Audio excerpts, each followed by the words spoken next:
Fala, meus caros, tudo bem?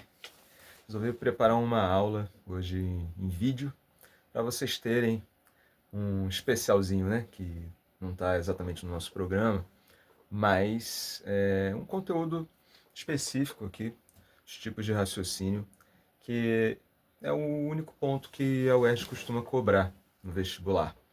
Na prática, conteúdos de filosofia, de autores, de correntes filosóficas não costumam cair, assim, não costuma não aparecem mesmo, tá? No máximo questões que você pode considerar, assim, que tem uma interdisciplinaridade, mas normalmente elas vão estar mais para história, geografia. Então, assim, existe esse ponto aqui, que é da filosofia, embora às vezes seja trabalhado também em aulas de redação, porque ajuda a organizar as ideias, e são os tipos de raciocínio. Quem pensou pela primeira vez nesse negócio de formas de raciocinar, a gente pode dizer que foi Aristóteles. O Aristóteles inventou a lógica. Ele era um pensador bastante sistemático, como vocês sabem, e ele entendia que tudo tem ordem. No universo, as coisas são racionais, há um intelecto ordenando tudo, então nada é o acaso, tudo tem uma ordem, uma explicação, dá para organizar, catalogar, entender. E Aristóteles pensou, bom, se tudo tem uma ordem, o pensamento também deve ter. Se a gente é racional e pensa, mas às vezes a gente, sei lá, discorda um do outro, não sabe muito bem por quê. Em muitas situações é sim porque a gente não está organizando, encadeando os pensamentos da melhor forma. Então, a gente pode errar porque não observou bem a realidade, mas também pode errar porque na hora de organizar as ideias a gente segue aí um caminho diferente e acaba tirando conclusões equivocadas. Vocês conseguem imaginar isso bem, que acontece, por exemplo, numa prova de matemática ou de outras ciências exatas, quando você tem um cálculo para fazer que tem etapas, e se você errar um sinalzinho ali no meio, fizer um cálculo errado, vai, né, encadeando um erro que vai chegar lá no final. Então a lógica ela foi pensada como uma ferramenta para organizar as nossas ideias. Essa era a intenção do Aristóteles. Aqui especificamente o que a UERJ cobra sobre lógica são esses tipos de raciocínio, que pelo menos dois o Aristóteles tratou, são a indução, a dedução, tá? A dialética não tem, digamos que não propriamente um autor, mas alguns autores que vão trabalhar em concepções diferentes. E no senso comum a gente costuma utilizar essas palavras, dedução, indução, como de forma genérica, sem muita preocupação. Tudo parece que é uma dedução, né? Qualquer processo mental, qualquer raciocínio, a gente tende a dizer que deduziu. Ah, eu deduzi isso aqui. Já a indução é uma coisa também que a gente usa de um outro jeito, que parece que indução é quando você é sugestionado por alguém. Ah, eu fui induzido a pensar, né? Então vamos esclarecer melhor essas coisas aqui. O que é, afinal, dedução, indução, etc. Bom, primeiro o raciocínio dedutivo. O raciocínio dedutivo é aquele mais utilizado nas ciências exatas, especialmente na matemática. A gente pode dizer que praticamente toda a matemática é dedutiva e que em todos os exercícios que você, né, se dedica lá, nas provas, nas fichas, você está o tempo todo utilizando o raciocínio dedutivo. Você está pegando uma teoria que você conhece, uma regra geral, e aplicando num caso específico. Não é isso que você faz, né, quando você resolve um exercício de matemática? Pois é, o raciocínio dedutivo ele funciona assim.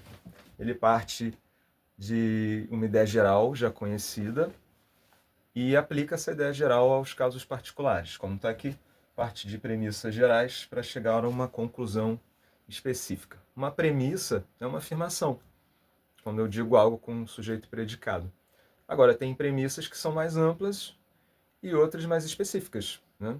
Se eu digo assim, sei lá, todo professor é estudioso, ela é uma afirmação de um campo relativamente amplo. Se eu digo todo professor de filosofia tem cavanhaque, ainda é um grupo grande, mas é menor do que o grupão de todos os professores, né? Então, as premissas elas podem criar grupos maiores ou menores. A dedução sempre vai de alguma premissa maior e que chega a alguma conclusão de um grupo menor. Pode ser um indivíduo ou pode ser um grupo menor, tá? Todo professor é estudioso,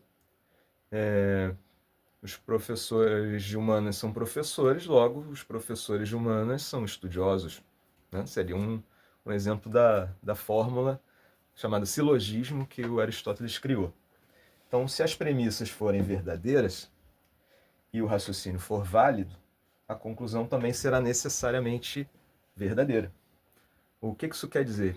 Que essa é uma forma, um molde para você colocar lá os conteúdos e se os conteúdos estiverem corretos, se eles corresponderem mesmo à realidade, necessariamente a tua conclusão vai ser verdadeira, né? Se todos os professores realmente forem estudiosos, então todos os professores de humanas serão também.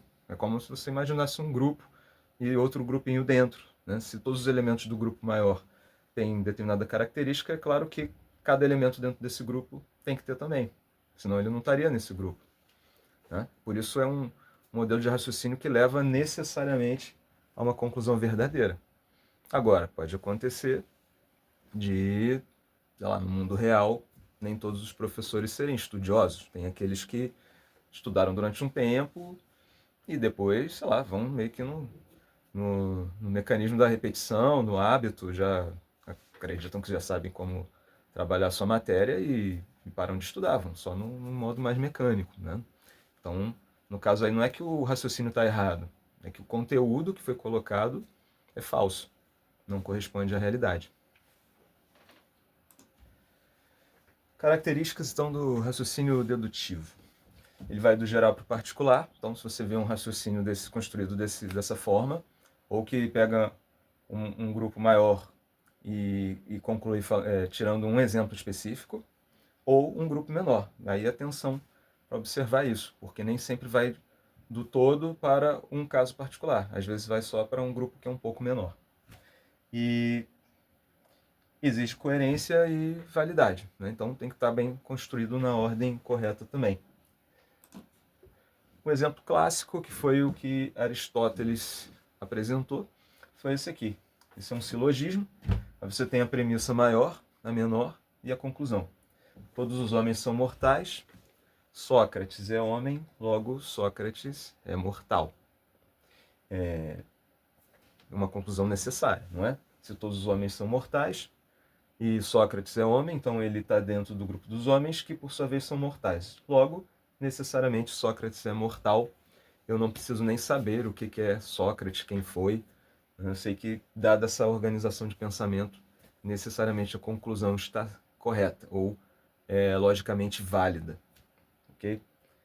Agora, numa frase, por exemplo, num texto, um enunciado de uma questão, um raciocínio dedutivo pode aparecer de outro jeito. Ele pode estar invertendo a ordem das afirmações.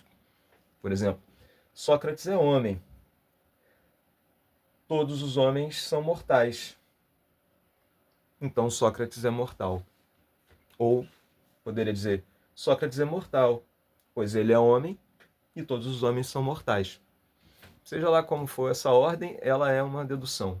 E aí você tem que identificar, dentro da maneira que está construída, o que é a conclusão, mesmo que ela venha primeiro. Veja bem, se eu falar Sócrates é mortal, pois ele é homem e todos os homens são mortais. Eu comecei trazendo a conclusão, né? E depois eu expliquei de que forma eu cheguei nela. Continua sendo uma dedução, apesar da primeira afirmação aqui falar de algo mais específico e no meu discurso eu terminar com a ideia maior. Mas, da forma como eu coloquei, isso aqui continua sendo a conclusão. O que importa não é a ordem que aparece no texto, é o que leva ao quê. Atenção com isso. Tá? A regra geral é essa. A regra geral para o caso específico, né? E aí se chega a uma conclusão. Então marque isso, tá? Não é a ordem que aparece no texto, é o desencadeamento de ideias que leva do mais geral para o mais particular. Vamos falar sobre o indutivo agora. Ela é meio que o contrário, vamos dizer assim, mas não é exatamente o contrário. É o contrário no sentido de que, enquanto a dedução vai do geral para o mais particular, a indução vai dos casos particulares para o geral. A partir dos exemplos específicos, dos casos específicos, você chega a uma ideia geral. Você normalmente cria teorias a partir disso, como, por exemplo, o Newton com a teoria da gravidade. Tem a anedota lá da maçã caindo na cabeça, e ele pensa em como parece ser um padrão que as coisas caem, e elabora uma teoria a partir da observação. Então, a maçã caiu na cabeça, a pedra caiu no chão, então logo as coisas caem. Entendeu? Isso é uma indução. Ela é comum nas ciências empíricas, mas não garante certeza absoluta, e sim uma probabilidade. Aqui vocês devem ter lembrado do nosso caro Hume, David Hume, né? Essa é exatamente a crítica que ele faz.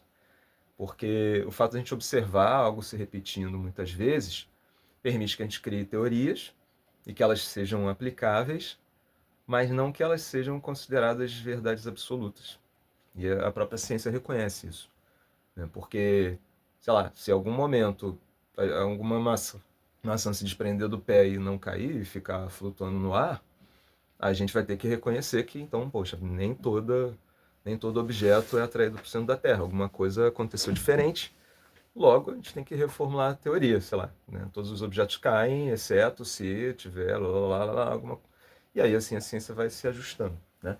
Mas, cara, o que mais a ciência utiliza é isso, né?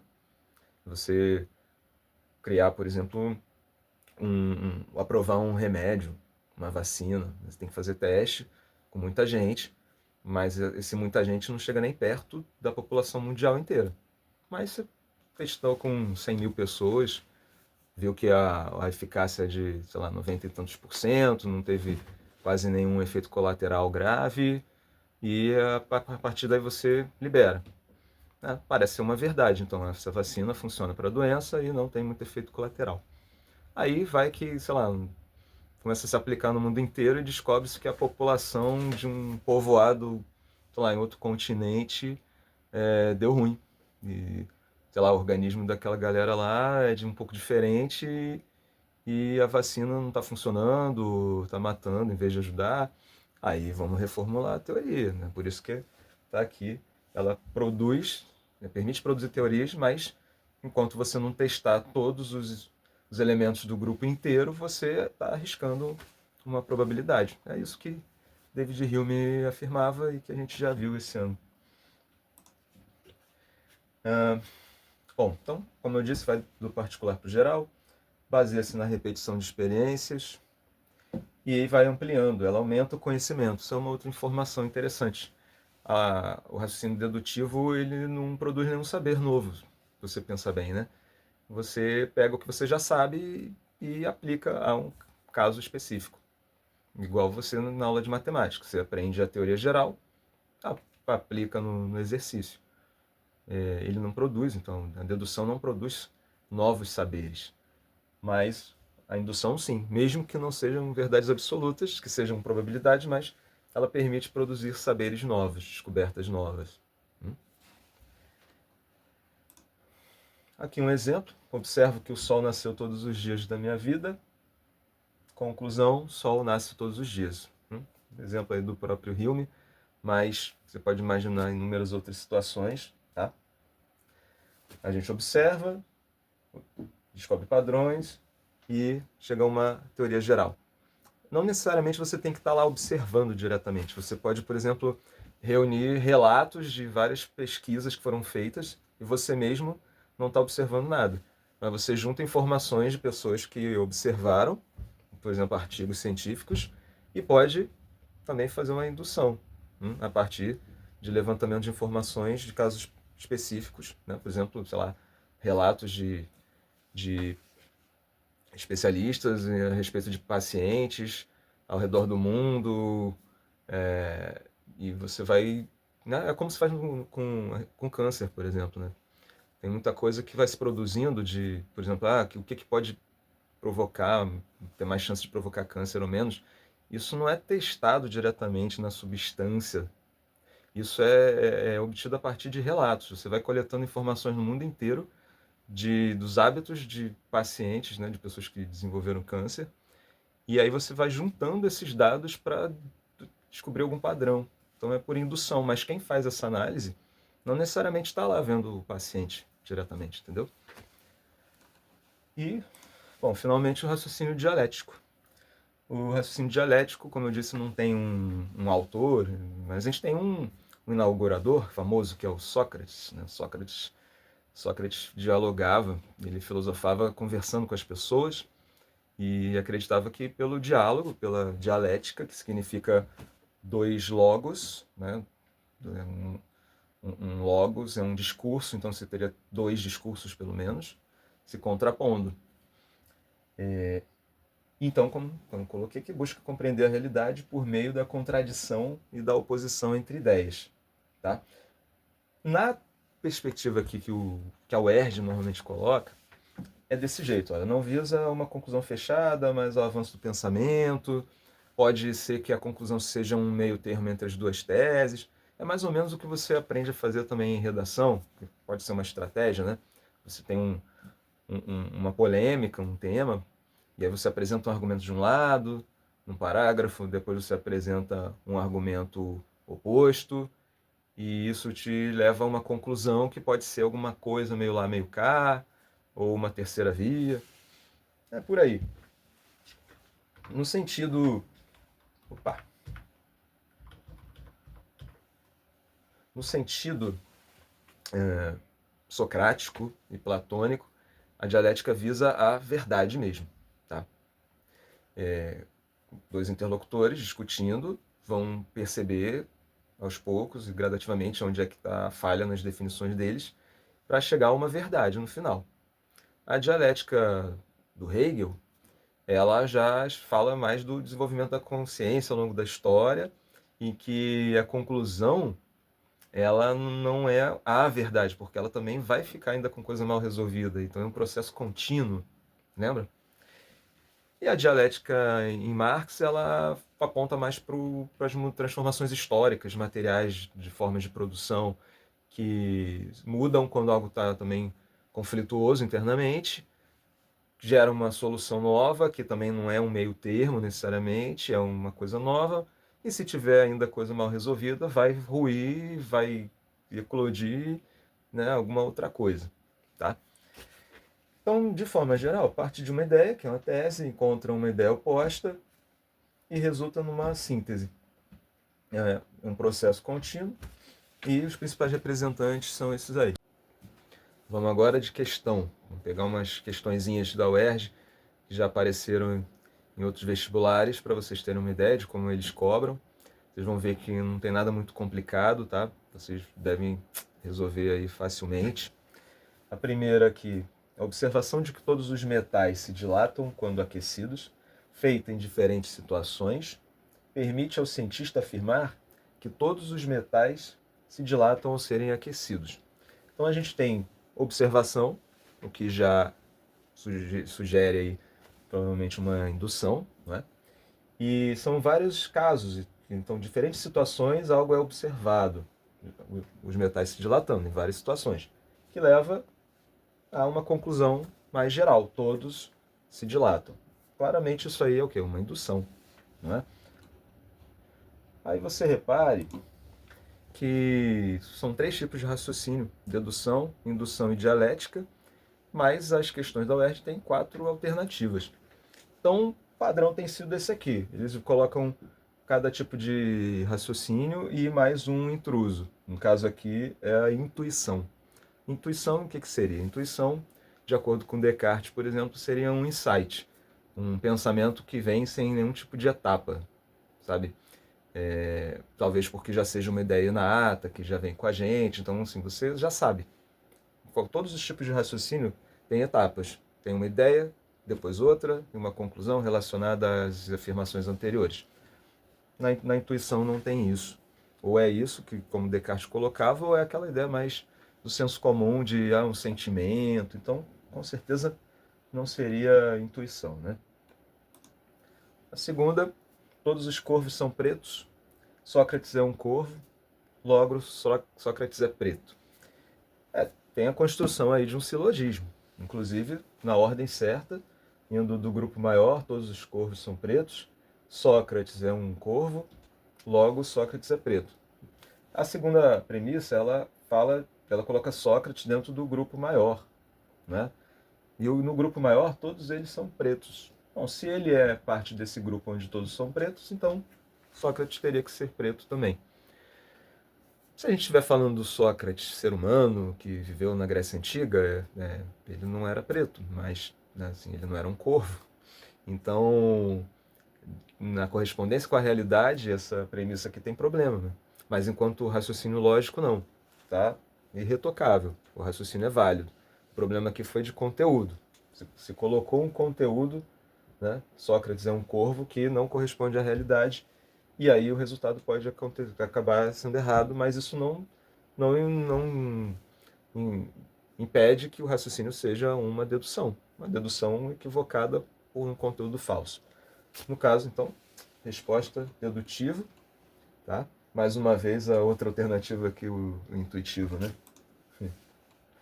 E mais uma questãozinha, temos uma citação de Hegel, o real é racional e o racional é real. É uma frase curta. Você, quando vê Hegel ali, já pensa logo assim, porra, deve ser dialética, né? Não é regra, sei lá, pode ter um trecho de Platão que seja um exemplo de dedução e não de dialética, só porque ele valorizava a dialética, né? Cuidado com isso. Mas, bom, Hegel, aí você tem uma construção aqui que não está indo do particular para o geral, nem do geral para o particular, e apesar de não ser um raciocínio completo aqui, explícito, ele parece contrapor duas perspectivas diferentes, não é? O real é racional, o racional é real. Então, você está olhando talvez a mesma situação por ângulos diferentes. Bom, acho que por eliminação também a gente vai de dialético, né? Principalmente por essa contraposição de perspectivas, tá? Aqui o intruso é o empírico. O empírico seria algo mais próximo do indutivo, né, da observação. Então, seriam duas alternativas que falam algo próximo, tá? Então, raciocínio aqui dialético. Vocês viram aí que a gente tem mais ou menos um padrão de questão da UERJ. Não costuma ser muito difícil, mas às vezes a gente fica em dúvida, né? Usa a palavra dedução como se fosse sinônimo de qualquer tipo de raciocínio, e agora vocês sabem aí qual é a diferença de um para o outro. Espero que tenha ajudado, que vocês vão muito bem na prova da UERJ, tá bom? Até mais, valeu!